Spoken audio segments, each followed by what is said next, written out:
ఈరోజు అందరూ కూడా తమ పిల్లలను పబ్జి గేమ్స్లో, మా పిల్లవాడు పబ్జి గేమ్ గెలిచాడు, అతను ఫస్ట్ వచ్చాడు, మా పిల్లవాడు అవెంజర్స్లో ఫస్ట్ వచ్చాడు, మా పిల్లవాడు ఇదిగో ఈ గేమ్లో ఆ గేమ్లో ఫస్ట్ వచ్చాడు, ఈ చదువులో ఆ చదువులో ఫస్ట్ వచ్చాడు అని చెప్పుకుంటున్నారే తప్ప దేవునికి సంబంధించిన విషయాలు ఈరోజు చాలామందికి తెలియదు. అదే సమస్య. కొత్త తరం వారికి ఈ రోజున నిజంగా క్రైస్తవత్వం అంటే ఏంటో తెలియదు. ఎందుకు తెలియదు అంటే దాన్ని చెప్పే తల్లిదండ్రులు లేరు, దాని గురించి బోధించే తల్లిదండ్రులు లేరు, దాన్ని జ్ఞాపకం చేసే తల్లిదండ్రులు లేరు. ఈరోజు అందరూ పిల్లలను పెద్ద చదువులు చదివించాలి, అమెరికాకు పంపాలి, విదేశాలకు పంపాలి, బాగా డబ్బు సంపాదించాలి, పెద్ద ఇల్లులు కట్టుకోవాలి, పెద్ద కార్లలో తిరగాలి, మా బంధువుల మధ్యలో మాది పెద్ద కుటుంబము, హోదా కలిగిన కుటుంబం అని అనిపించుకోవాలనే పోటీలో పడ్డారే తప్ప నిజంగా వాక్యం చెప్తున్నట్టుగా ఇక్కడ మోషే ఆ కొత్త తరం వారికి చెప్తున్నట్లుగా మీరు మీ పిల్లలకు చెప్పాలి, మీ పిల్లలకు వాటిని జ్ఞాపకం చేయాలి, మీ పిల్లలకు వాటిని నేర్పించాలి, వాళ్ళకు అభ్యసింప చేయాలి అని మోషే చెప్పినట్లుగా ఈరోజు ఎంతమంది చేస్తున్నారు? మోషే ఇక్కడ క్లియర్గా చెప్తున్నాడు. ఏమని చెప్తున్నాడంటే 7వ వచనంలో, నీవు నీ కుమారులకు వాటిని అభ్యసింపచేసి, అభ్యాసం చేయడం, ఎక్సర్సైజ్, వాటిని అభ్యాసం చేయించాలా. మనం దేవుడు వాక్యాన్ని వాళ్ళకు అభ్యాసం చేయించాలా, ఆది అపోస్తల జీవితాలను వాళ్ళకు అభ్యాసం చేయించాలా, వాళ్ళకు ఆది అపోస్తల జీవితాలను అభ్యాసం చేయించాలా. మరి ఈ 2000 సంవత్సరాల్లో ఎవరెవరు ఏ విధముగా దేవుని వాక్యం కోసం కష్టపడి, శ్రమపడి, నిందలు అనుభవించి, శ్రమపడి చనిపోయారో వాటిని గూర్చి వాళ్ళకి అభ్యాసం చేయించాలా. అంతేకాకుండా వాళ్ళు ఆ రోజు అలా కష్టపడ్డారు కనుకనే, ఆ రోజు హతసాక్షులారు కనుకనే ఈరోజు క్రైస్తత్వం స్వతంత్రంగా ఉన్నది. ఈ రోజున వాళ్ళ కష్టాలు పడకపోతే, వాళ్ళ శ్రమలు అనుభవించకపోతే ఈరోజు క్రైస్తవులను మనము బానిసలుగా ఉండేవాళ్ళం, క్రైస్తవులను మనము అతి భయంకరమైన జీవితం జీవించే వాళ్ళం. కానీ వాళ్ళు అలా పడ్డారు కాబట్టే ఈరోజు మనం ఇలా ఉన్నాము. దేవుడు ఈ విధంగా చేశాడు కాబట్టే ఈరోజు మనం స్వతంత్రులుగా ఉన్నాము, వీటిని అనుభవిస్తున్నాము. మరి రాబోయే దినములలో మనం పాలు తేనెలు ప్రవహించే దేశమై ఉన్న ఆ 1000 ఏళ్ల పరిపాలనలో మనం జీవించబోతున్నామని మన పిల్లలకు మనం చెప్పాలి. ఈ రోజున అభ్యసింప చేయాల మనం వాళ్ళకు. పబ్జి గేమ్లో ఫస్ట్ వస్తే గ్రేట్ కాదు, అవెంజర్స్లో వాళ్ళు ఫస్ట్ వస్తే గ్రేట్ కాదు, కార్టూన్ షోలు లేకపోతే ఆ మొబైల్ గేమ్స్లో ఫస్ట్ వస్తే గ్రేట్ కాదు. వాళ్ళు దేవుడు వాక్యములో వాళ్ళు చదువుతూ, దేవుడు వాక్యాన్ని ధ్యానిస్తూ, దేవుడు వాక్యములో వాళ్ళు ఫస్ట్ వస్తే అది వాళ్ళకు గ్రేట్. అది స్పష్టంగా ఇక్కడ లేఖనములో చెప్తున్నాడు మోషే, నీవు నీ కుమారులకు వాటిని అభ్యసింప చేయండి. నీ ఇంట కూర్చున్నప్పుడును, త్రోవ నడిచినప్పుడును, పడుకున్నప్పుడును, లేచినప్పుడును వాటిని గురించి మాట్లాడవలేను. ఇంట్లో మనం దేని గురించి మాట్లాడుతున్నాం? మురికి రాజకీయాల గురించి మాట్లాడుతున్నాం. ఎవరు గెలిస్తే ఏముంది? అన్నీ సాతాన్ చేతిలోనే ఉన్నాయి, ప్రభుత్వాలన్నీ సాతాన్ చేతిలోనే ఉన్నాయి. ఎవరు గెలిచినా ఆ గెలిచిన వాడిపై ఉండే అభిషేకము అది అపవాదిదే. ఎందుకంటే మీరు మత్తయి సువార్త 4వ అధ్యాయంలో చదివితే యేసుక్రీస్తుకు వచ్చిన 3 శోధనలో ఒక శోధన ఏంటిదంటే, వాడు ఒక ఎత్తైన కొండపైకి తీసుకెళ్ళి ఈ లోక రాజ్యాలన్నిటినీ, వాటి మహిమలన్నిటినీ వాడు 1 నిమిషంలో చూపించి, ఇవన్నీ నావే, నేను ఎవరికి ఇవ్వకూడుతున్నావు వానికి ఇవ్వవచ్చు, నువ్వు నాకు ఒక్కసారి ఆరాధన చేస్తే, నాకు ఒక్కసారి నమస్కరిస్తే నేను వీటిని ఇస్తాను అని చెప్పేసి ప్రభుతో వాడు మంచి ఫ్రీ ఆఫర్ ఇస్తున్నాడు. అక్కడ సాతానుడు క్లియర్గా చెప్పాడు, ఈ రాజ్యాలన్నీ నాయే అని, ఇవన్నీ నా చేతిలో ఉన్నాయని. అది నిజమే. అది ఏ ప్రభుత్వం వచ్చినా, ఏదొచ్చినా మన క్రైస్తవులను బాగు చేసేది ఏముండదు.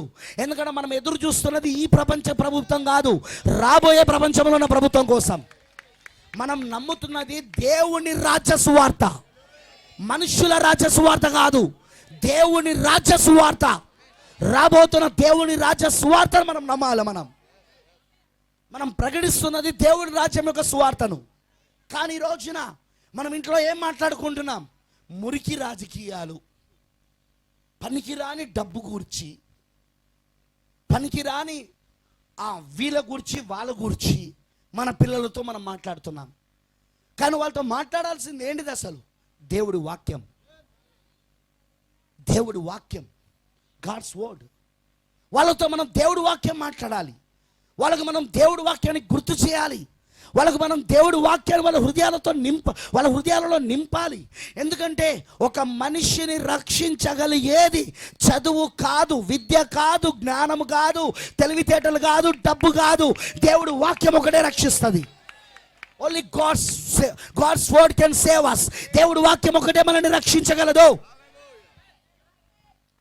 మన పిల్లలు రక్షించబడాలని కనుక మనకు కోరిక ఉంటే మనం చిన్నప్పటి నుండే వాళ్ళకు వాక్యాన్ని నేర్పాలి.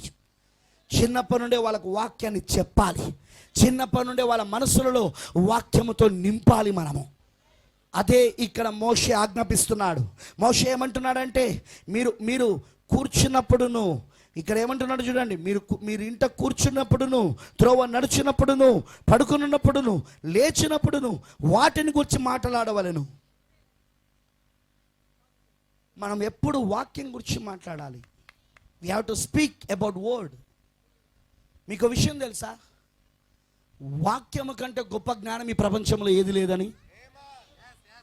వాక్యము కంటే గొప్ప జ్ఞానం ఈ ప్రపంచంలో ఏది లేదు. ప్రపంచంలో ఇప్పటి వరకు అనేకమైన వాటిని కనిపెట్టిన సైంటిస్టులు, శాస్త్రవేత్తలు, వాళ్ళందరూ బైబిల్ని చదివే కనిపెట్టారని మీకు తెలుసా? అది మేమంటలేం, వాళ్ళే ఇచ్చిన సాక్ష్యం. అది వాళ్ళే స్వయంగా వాళ్ళ చరిత్రలో రాసుకున్నారు. వాళ్ళ స్వచిత్రలో వాళ్ళు రాసుకున్నారు. వాళ్ళు ఏమని రాసుకున్నారంటే, నేను బైబిల్ చదువుట ద్వారానే ఈరోజు వీటిని నేను కనిపెట్టగలిగినాను.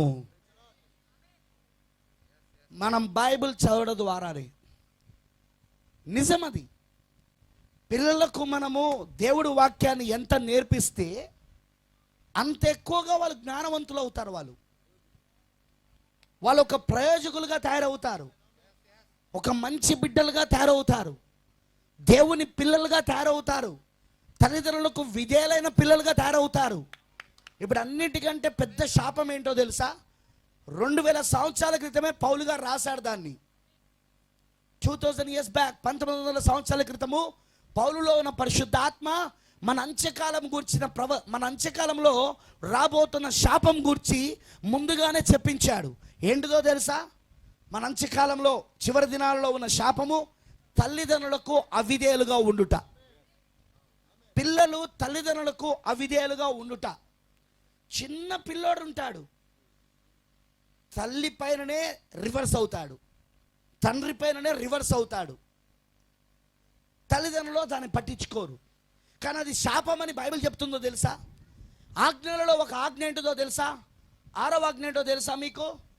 నీ తండ్రిని నీ తల్లిని సన్మానించుము, అప్పుడు నీవు భూమిపైన దీర్ఘాయుష్మంతుడుగా బ్రతుకుతావు. నీ తల్లిని నీ తండ్రిని సన్మానించుము, అప్పుడు నీవు భూమిపైన దీర్ఘాయుష్మంతుడుగా బ్రతుకుతావు. ఆయుష్కి మరియు తల్లిదండ్రులకు సన్మానానికి సంబంధం ఉంది. ఒక నిజమైన పిల్లలు తల్లిదండ్రులను సన్మానిస్తే, వాళ్ళు కనుక తల్లిదండ్రులకు లోబడితే ఖచ్చితంగా వాళ్ళు దీర్ఘాయుష్మంతులుగా భూమిపైన బతుకుతారు. ఖచ్చితంగా భూమిపైన వాళ్ళు దీర్ఘాయుష్మంతులుగా బతుకుతారు. నేను చాలాసార్లు రోడ్డు పైన వెళ్తూ ఉంటే శ్రద్ధాంజలి అనే ఫోటోలు కనబడతా ఉంటాయి. ఈ మధ్యలో శ్రద్ధాంజలి అనే ఫోటోలు ఎక్కువగా యవనస్తులే కనబడుతున్నాయి. ఎక్కువగా యవనస్తులై ఎక్కువగా వాళ్ళే కనబడుతున్నాయి. ఎందుకు వాళ్ళే కనబడుతున్నాయి? కారణం ఏంటిది ప్రియులారా? Very simple. తల్లిదండ్రులకు అవిధేయులుగా ఉండడం. వాక్యం నెరవేర్పు జరుగుతుంది. తల్లిదండ్రులను సన్మానించకపోతే నువ్వు భూమిపైన దీర్ఘాయుష్మంతుడిగా బతకవు. నువ్వు తల్లిదండ్రులను సన్మానిస్తేనే దీర్ఘాయుష్మంతుడిగా బ్రతుకుతావని దేవుడు ఆజ్ఞలలో వాగ్దానముతోడిన ఆజ్ఞగా ఇచ్చాడు దాన్ని. అది ఆజ్ఞ ప్లస్ వాగ్దానం. ఆజ్ఞ ఏంటిదంటే తల్లిదండ్రులను సన్మానించాలి. ఇప్పుడు వాగ్దానం ఏంటిదంటే సన్మానిస్తే దేవుడు నిన్ను దీర్ఘాయుష్మంతుడిగా ఈ భూమి పైన పెడతాడు ఆయన. అందుకే చాలామంది యవనస్తులు ప్రాణాలు పోగొట్టుకుంటున్నారు. యవన అమ్మాయిలు ప్రాణాలు పోగొట్టుకుంటున్నారు. అలా అవ్వడానికి కారణం ఏంటంటే వాళ్ళు చిన్నప్పటి నుండి తల్లిదండ్రులకు విధేయులుగా ఉండకపోవడమే. మరి పౌలు గారు చెప్పినట్లుగా అంచె దినములలో అపాయకరమైన కాలములు వచ్చునని తెలుసుకొనుము అని చెప్పిన తిమోతికి రాసిన పత్రికలో రాస్తూ ఏమంటున్నాడంటే, మనుషులు స్వార్థప్రియులుగా మరియు బింకములాడు వారిగా, మరి పిల్లలు తల్లిదండ్రులకు అవిధేయులుగా ఉంటారని చేశాడు. క్లియర్గా కనబడుతుంది ఇప్పుడు పిల్లలల్లా. సెల్ ఫోన్ ముట్టొద్దురా అంటే వాడు సెల్ ఫోనే ముడతాడు. వాడు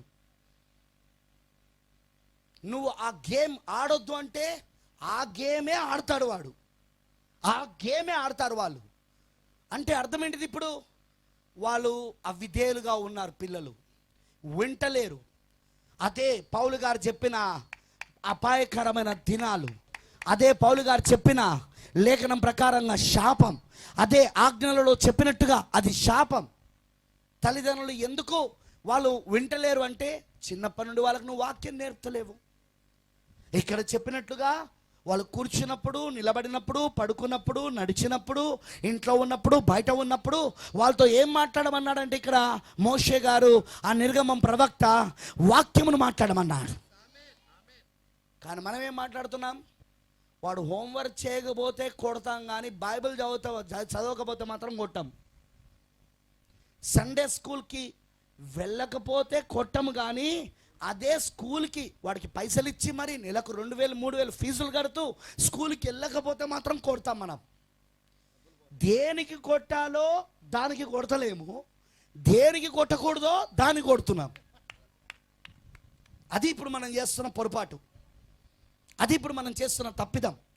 వాళ్ళు బైబిల్ చదువుతున్నారా లేదా అనేది మనం చూడాలి. మనము పేరెంట్స్ మీటింగ్ పెడతారు స్కూళ్ళల్లో, ఏం చేస్తాం? స్కూల్కి వెళ్తాం, పేరెంట్స్ మీటింగ్ అటెండ్ అవుతాం. మన పిల్లలు ఎలా ఉన్నారో, వాళ్ళు ఎలా చదువుతున్నారో టీచర్స్ని కలుస్తాం, ప్రిన్సిపల్ని కలుస్తాం. మరి సండే స్కూల్ టీచర్ని ఎప్పుడైనా కలిసినావా? మా బాబు కరెక్ట్గా వాక్యాన్ని చదువుతున్నాడా, సరిగ్గా కంఠత వాక్యం అప్పచెప్తున్నాడా, చెప్పిన హోంవర్క్ చేస్తున్నాడా అని అడుగుతున్నారా? ఇక్కడ ఫీజు వసూలు చేయట్లేదనా? అందుకే పాస్టర్లే చెప్తానా, సండే స్కూల్ కూడా ఫీజులు పెట్టండి, అప్పుడు వీళ్ళు వస్తారు. ఇక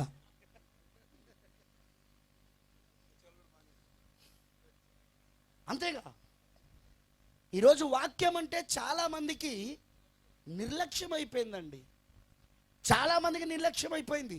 అసలు పిల్లలకు మనం ముందు నేర్పించాల్సిందే యెహోవా యందు భయభక్తులు. ఎందుకంటే యెహోవా యందు భయభక్తులే జ్ఞానమునకు మూలము. అవునా కాదా? జ్ఞానమునకు మూలం ఏంటంటే దేవుని యందు భయభక్తులు. ఆ భయభక్తులు మనం నేర్పకపోవడం వలననే మన పిల్లలు మన పట్ల కూడా భయభక్తులు కలిగి ఉంటలేరు. దేవుని పట్ల భయభక్తులు కలిగి ఉన్న పిల్లలు వాళ్ళ తల్లిదండ్రుల పట్ల కూడా భయభక్తులు కలిగి ఉంటారు. కారణం, వాళ్ళు దేవుని పట్ల భయభక్తులు కలిగి ఉన్నారు కదా. అయితే వాక్యం చెప్పిన దాన్ని వాళ్ళు వింటారు కాబట్టి, ఇప్పుడు వాక్యంలో తల్లిదండ్రులను సన్మానించమని, లోబడమని ఉంది కాబట్టి ఇప్పుడు తల్లిదండ్రులు కూడా వాళ్ళు లోబడతారు, సన్మానిస్తారు.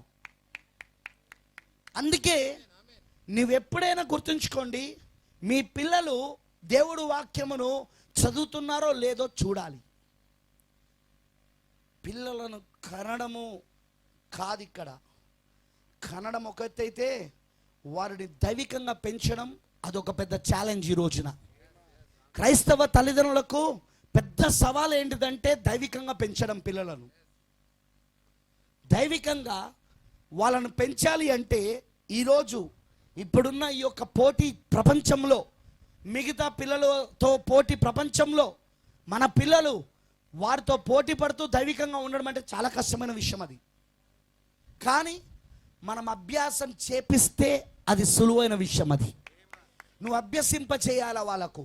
అదే చెప్తున్నాడు, అభ్యసింప చెయ్యాలి అని. అభ్యసింప చేయడం అంటే వాళ్ళకు నేర్పించడం, వాళ్ళకి ఎక్సర్సైజ్ చేపించడం. రోజు దాన్ని వాళ్ళకి ఎక్సర్సైజ్ చేపించాలి, వాళ్ళకి అభ్యసింప చేయాలి. అలా చేస్తే కనుక వాళ్ళు ఖచ్చితంగా దేవుడు వాక్యంలో ఎదగగలుగుతారు, దేవుడు వాక్యం వాళ్ళు నేర్చుకోగలుగుతారు. అంతేకాకుండా వాళ్ళు నిజంగా దేవుడు వాగ్దానాలు ఏవైతే చేశాడో, ఒక కుమారుడు ఒక కుమార్తె దేవుడు వాక్యానుసారంగా కనుక పెరిగితే వాళ్ళకి ఇవ్వబడాల్సిన ఆశీర్వాదాలు ఏవైతే బైబిల్లో ప్రకటించబడ్డాయో ఆ ఆశీర్వాదాలన్నీ ఆ పిల్లల పైన కుమ్మరించబడతాయి.